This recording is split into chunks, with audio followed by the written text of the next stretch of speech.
The fire-scarred woman thought no one wanted her until the boy whispered, "Can you be my mommy?" Colorado Territory, early winter, 1884. The church bell had finished its evening call, but Anna Fletcher remained on the stone steps. Her black veil hung heavy around her face, and her gloved hands clutched a crumpled letter. The last of the congregants had filed past her, some with curious glances, others with deliberate avoidance. None had offered the seamstress position she desperately needed. Anna pulled the veil tighter, feeling the familiar weight of stares.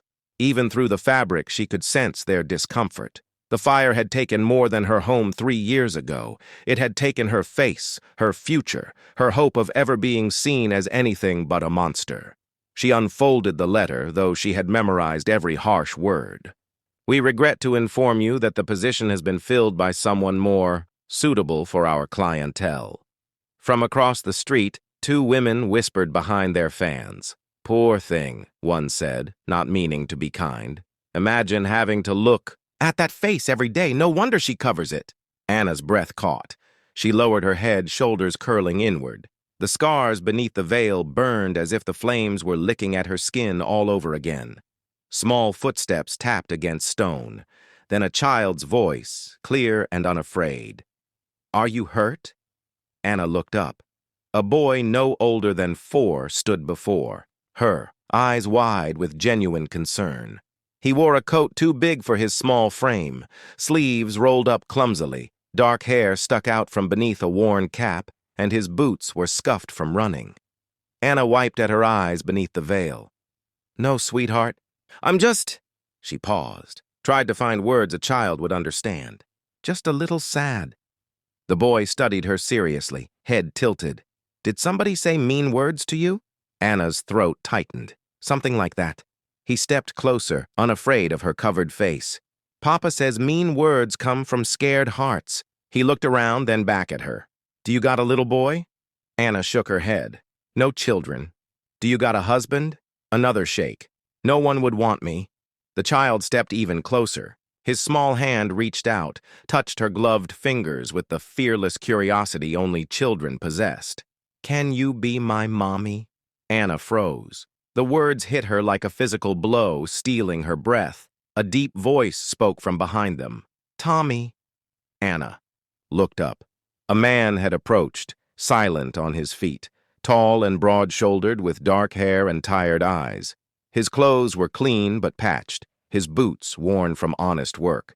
He carried a small sack of supplies and moved with the careful grace of someone who had learned to be gentle around small things. He nodded toward Anna. "Sorry, ma'am, he's got a habit of talking to strangers." Anna stood quickly, smoothing her black skirts. "No trouble, he just surprised me." The man's eyes lingered on her veil, not with disgust, but with something like understanding. "You waiting for someone?" Anna hesitated. "I was looking for work, but—" She gestured vaguely at herself. He nodded slowly, then looked down at Tommy, who still held Anna's hand. The boy tugged his coat. "Papa, she's sad like you get sad." The man's jaw tightened almost imperceptibly. He looked back at Anna. "You got somewhere to stay tonight?" "I'll manage," Anna said quickly. "I don't want to impose." He studied her for a moment longer, then shifted the sack to his other arm. "It's getting cold. If you want a roof and some hot soup, you're welcome to rest a spell." Anna blinked behind, her veil. "I don't even know your name." "Marcus," he said. "Marcus Webb." He gestured down the street. "It's not far. You can leave in the morning if you want." Anna looked down at Tommy, who squeezed her hand gently. His eyes held no fear, no revulsion, only the pure acceptance of childhood. She nodded. "Thank you." And just like that, she followed the man and his son into the gathering dusk. Not with hope. Hope had died in the fire, but with something smaller and more fragile, like a candle flame cupped against the wind. The path to Marcus, Webb's house, wound through modest homes and workshops.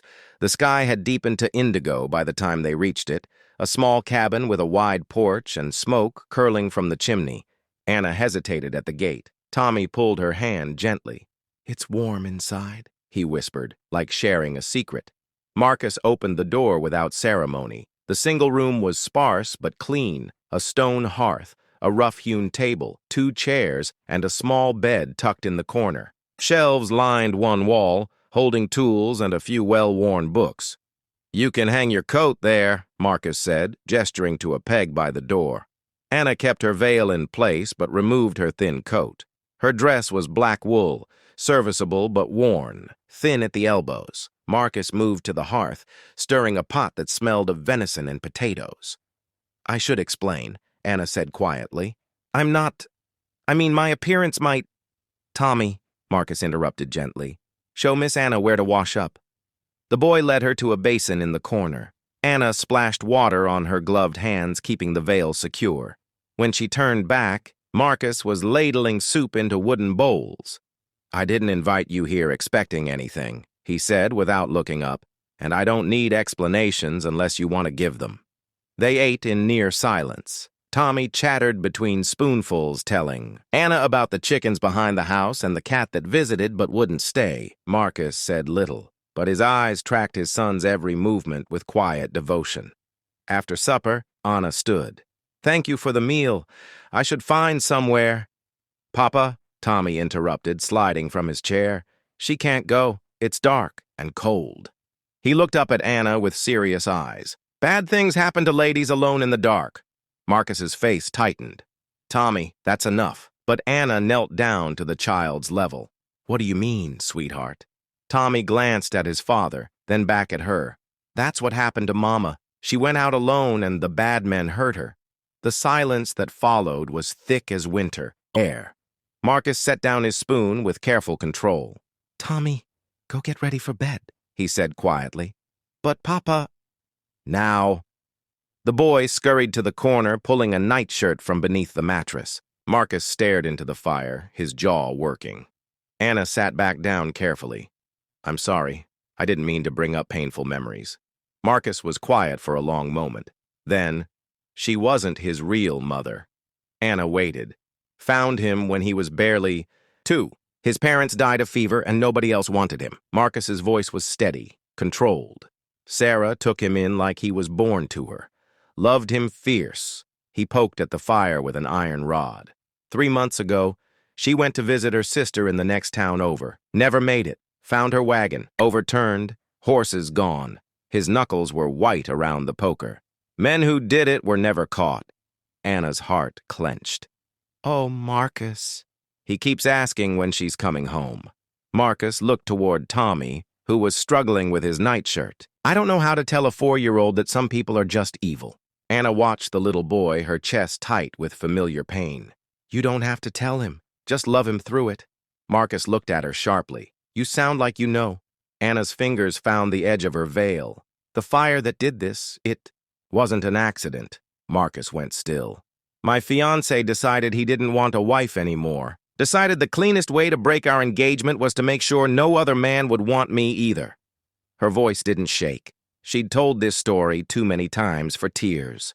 "He and his friends came at night, threw lantern oil on the house while I slept."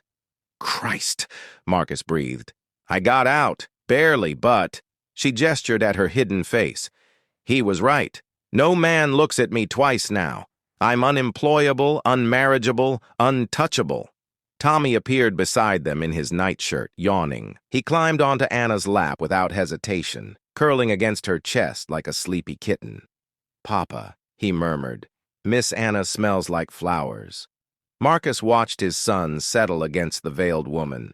Tommy doesn't take to strangers. "Children see differently," Anna said softly, stroking the boy's hair. "They look at hearts instead of faces." "Maybe," Marcus said. Then, quieter, "You can stay, as long as you need." Anna looked at him across the firelight. "I won't be trouble." "You're not trouble," Marcus said. "You're—" He didn't finish the sentence, but something in his voice made Anna's chest warm for the first time in 3 years. Outside, the wind picked up, rattling the windows. Inside, the fire crackled, and Tommy's breathing grew deep and even against Anna's shoulder. For the first time since the fire, Anna didn't feel like she was hiding. She felt like she might be home. It started with a cough. Tommy, who had been building stick forts in the yard that morning, began wheezing by midday. By evening, his small body burned with fever, and his breathing came in harsh, rattling gasps. Marcus paced the small cabin, like a caged wolf. His hands, so steady when working wood or iron, trembled as he pressed a damp cloth to his son's burning forehead. "He can't catch his breath," Marcus said, voice tight with panic. "Something's wrong. Something's really wrong." Anna moved quickly from where she'd been grinding herbs at the table. She knelt beside the cot, placing her palm on Tommy's chest. The heat radiated through his thin nightshirt, and she could feel his lungs fighting for every breath. "It's croup," she said calmly. "His throat's swelling shut." Marcus spun toward her. "We need to get him to the doctor in town." "There's no time," Anna said, already reaching for her small satchel. "The roads are iced over, and he won't last the trip." "Then what do we do?" Marcus's voice cracked. "I can't lose him, Anna. I can't." Anna looked up at him, seeing the same terror she'd felt the night the flames came for her. "Trust me." She pulled dried roots and leaves from her bag, working with swift precision. Her fingers, usually hidden beneath gloves, were bare now, scarred but sure as she measured and mixed. "My grandmother was Cherokee," she said as she worked. "She taught me things doctors don't learn in books." She crushed willow bark between her palms. "Things that work when nothing else will." Marcus watched her, desperate. "What can I do?" "Boil water, lots of it, and bring me all the clean cloths." "You have." Anna worked through the night. She made steam tents over boiling pots, holding Tommy close as the vapors eased his breathing. She brewed teas from plants Marcus had never seen, coaxing the bitter liquid past the boy's lips drop by drop. "Breathe with me, sweetheart," she whispered, her scarred cheek pressed against his fevered brow. "In and out, just like the wind through trees." Marcus sat on the floor beside them, watching Anna work with a mixture of awe and desperation. Her veil had long since been discarded, revealing the twisted scars that covered the left side of her face, melted skin, a missing ear, an eye that drooped at the corner. But in the firelight, as she held his dying son and whispered healing songs, she was the most beautiful thing he'd ever seen. "Where did you learn all this?" he asked softly. "From people who couldn't afford to call doctors," Anna replied, not looking up from Tommy. "People like me, who had to find their own ways to survive." Sometime past midnight, Tommy stirred. His breathing, still labored, had lost its desperate edge. His fever hadn't broken, but it no longer felt like touching a forge. "Mama," he whispered, eyes unfocused. Anna's heart clenched. "It's Anna, sweetheart. I'm here." Tommy's small hand found hers, gripping weakly. "Are you my angel mama now?" Anna looked across at Marcus, whose eyes were bright with unshed tears. "If you want me to be," she whispered. The boy smiled and drifted back to sleep, his breathing finally steady. Anna sagged with exhaustion, but Marcus caught her before she could fall. His arms went around her, pulling her close, and for a moment they held each other over the sleeping child. "Thank you," Marcus breathed against her hair. "You saved him." Anna pulled back slightly, suddenly aware of her exposed scars in the lamplight. She reached for her veil, but Marcus's hand stopped her. "Don't," he said quietly. "Please." She froze, expecting to see revulsion in his eyes. Instead, she found something that looked like wonder. "You're beautiful," he said simply. Anna's breath caught. "Marcus, You're the woman who saved my son's life," he interrupted. "The woman who's been teaching him to read by firelight. The woman who makes him laugh for the first time since Sarah died." His thumb traced the unburned side of her face. "You think scars change any of that?" Tears spilled down Anna's cheeks. The first tears she'd shed that weren't from pain or shame. "I'm scared," she whispered. "I'm scared to hope again." "So am I," Marcus admitted. "But Tommy was right that first night. Hearts that are broken the same way. Maybe they fit together better." On the cot, Tommy sighed in his sleep, his small hand still wrapped around Anna's fingers. Outside, the wind had died down, and snow began to fall in soft, gentle flakes. Inside, 3 broken people had somehow become something whole. Spring came early to Colorado that year, melting the snow and coaxing wildflowers from the thawed earth. Anna stood in the doorway of what was now truly her home, one hand resting on her rounded belly. Their second child was due any day, and she could feel the baby's restless movements beneath her heart. Behind her, the sound of Tommy's laughter filled the cabin. At 5 now, he was teaching his wooden horse to jump over blocks while chattering about the baby sister he was convinced Anna carried. The cabin had changed over the months. Marcus had added a second room, built shelves for Anna's herb jars and the books she'd collected. A small sign hung by the door. Webb family, seamstress and woodworker. The townspeople had slowly begun to accept them, drawn first by Anna's skill with needle and thread, then by her gentle way with their children and her knowledge of healing herbs. "No one stares anymore," Anna had told Marcus just last week, marveling at the transformation. "They see what I've always seen," he'd replied, kissing the scarred side of her face. "They see you."